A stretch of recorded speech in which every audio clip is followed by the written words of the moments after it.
ये है दिल्ली क्राइम मोर्चा news network. मेरी मौजूदगी इस वक्त पंजाबी कम्युनिटी के लोगों के बीच में है और जैसे कि हर समाज के लोग हर वर्ष तरह तरह की बैठकें करते हैं, उन्हीं में से एक सिख समुदाय है जिसका इतिहास बलिदान और सेवा का रहा है। वो समुदाय भी आज यहाँ पर जो है दिल्ली में एक साथ जुटे हैं और विशेषकर शिरोमणि अकाली दल के लिए जुटे हैं। हमारे पार्टी अध्यक्ष जो हैं, राष्ट्रीय अध्यक्ष सुखबीर सिंह बादल यहाँ आए थे।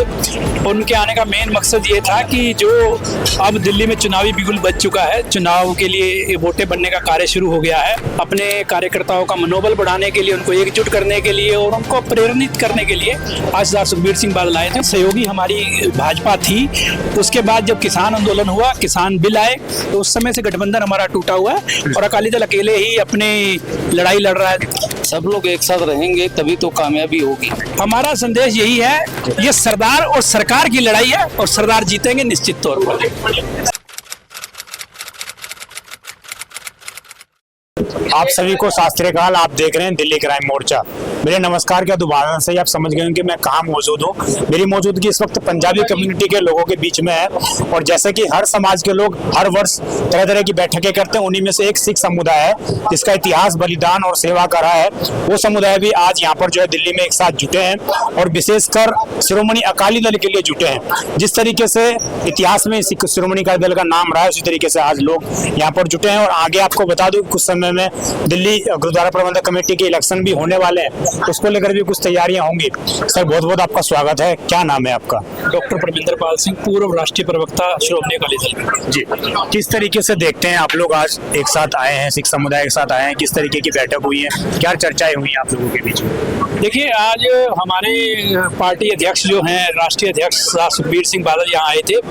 उनके आने का मेन मकसद ये था कि जो अब दिल्ली में चुनावी बिगुल बज चुका है, चुनाव के लिए वोटें बनने का कार्य शुरू हो गया है और श्रोमणी अकाली दल हमेशा ही दिल्ली सिख गुरुद्वारा प्रबंधक कमेटी चुनाव लड़ते रहा है और लगातार पिछले 3 बारी से श्रोमणी अकाली दल ही जीतता रहा है। तो इस बारी हम अपनी उस जीत को दोबारा दोहराने के लिए, अपने कार्यकर्ताओं का मनोबल बढ़ाने के लिए, उनको एकजुट करने के लिए और उनको प्रेरित करने के लिए आज सरदार सुखबीर सिंह बादल आए थे। और आज की जो मीटिंग का आयोजन जो है सरदार तजिंदर सिंह ने किया था, हम इनका सब धन्यवाद करते हैं कि इन्होंने अपने इस प्रयास के तहत जहाँ सबको कार्यकर्ताओं को एकजुट किया, वहाँ अपनी ताकत दिखाई है और सरदार सुखबीर सिंह बादल को आश्वासन दिया है कि पार्टी के लिए वो हर तरह की मदद और सहयोग करेंगे और इन्होंने आज पार्टी में शामिल भी हुए हैं। हम धन्यवाद करते हैं इनका। जी, आपने कहा कि लगातार हम लोग जीतते आए हैं।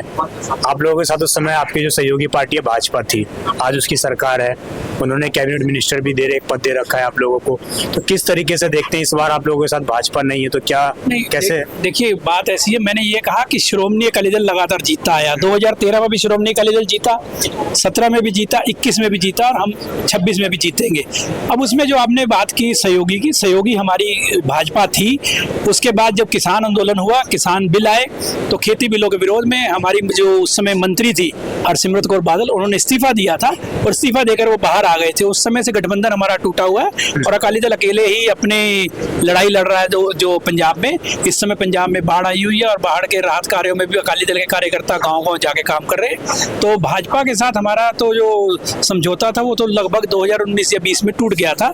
आज किसान आंदोलन के बाद हमारा समझौता नहीं है और हम अकेले लड़ रहे हैं पार्टी के तौर पर। और अगर 2027 के चुनाव में भी गए तो अभी तक तो यही संभावना है कि अकेले ही जाएंगे। जी, एक सवाल मेरा और रहेगा आपसे। यहाँ पर मंच पर बात है कि पंथ से पंथ की लड़ाई है, तो इस तरीके की क्या चीजें हैं? क्योंकि उधर भी वो लोग भी आप ही के समाज से आते हैं जो सरकार चला रहे हैं पंजाब में या और जगह चला रहे हैं, तो फिर आप लोगों के बीच में इतना मतभेद क्यों पैदा नहीं कर देगा? नहीं, हमारा कोई मतभेद नहीं है। मामला ये है कि सिख हमेशा अपने गुरुओं के दिखाए हुए रास्ते पर चलता है। अगर आज जो लोग कमेटी के अंदर बैठे हैं और वो अपना सिखों की बात को छोड़ करके अगर वो सरकार की बात के ऊपर अडिग है या सरकार के एजेंडे को लागू करना चाहते हैं, उस बात को लेकर हमारा विरोध है। हमारा किसी से मतभेद नहीं है, हमारे मनभेद है। वो मनभेद रहने चाहिए एक स्वस्थ लोकतंत्र में। इस बात के लिए सबको कोशिश भी करनी चाहिए। हमारा विरोध उनसे निजी नहीं है, व्यक्तिगत किसी से हमारा कोई विरोध नहीं है। हमारा विरोध सिर्फ उनसे मनभेद इसको है कि जो अकाली दल की स्थापना हुई थी 1920 में, अभी प्रधान साहब ने भी यही बात बोली, 105 साल हो गए। आज हमें देखने की जरूरत है कि हमारे साथ कौन है। और हमारे खिलाफ कौन है। आज हमारी गुरुद्वारा कमेटियों पर सरकार के नुमाइंदों को बिठाकर या कब्जा करने की जो शरारतें चल रही है, हम लोग उसका विरोध कर रहे हैं। अकाली दल आजाद गुरुद्वारा प्रबंध की शुरू से वकालत करता आया है और 105 साल से कर ही रहा है उसको, और किसी तरह की दखल अंदाजी सरकारी हमने अंग्रेजों की भी नहीं झेली थी, इस सरकार की भी नहीं झेलेंगे। सारी आप लोगों के आपने ही सब चीजें आयोजित की, किस तरह का दिमाग में आया, किस तरह का एक आयोजन करना चाहिए जिससे कि सारे समुदाय को एक किया जा सके?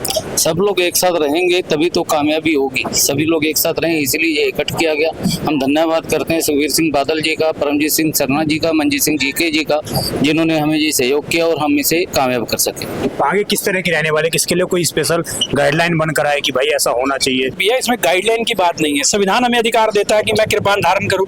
संविधान मेरे को मेरी धार्मिक आस्था का पालन करने का अधिकार देता है। आर्टिकल 25 हमें इस बात की आज्ञा देता है। अब अगर कोई देश के संविधान को नहीं मानता तो उसमें हमारी गलती थोड़ा ना है। ये तो उन अधिकारियों को और सरकार को अपने अंदर झांकना चाहिए कि वो संविधान से ऊपर है क्या वो संविधान को नहीं मानते? तो ये उनसे सवाल पूछा जाना चाहिए बजाय कि हमारे से। एक आखिरी संदेश आज के युवाओं को, विशेषकर सिख समुदाय। हमारा संदेश यही है कि इस समय दिल्ली में जो सिख है अपने गुरुद्वारों को बचाने के लिए अस्तित्व की लड़ाई लड़ रहे हैं और सामने उनके सरकार है।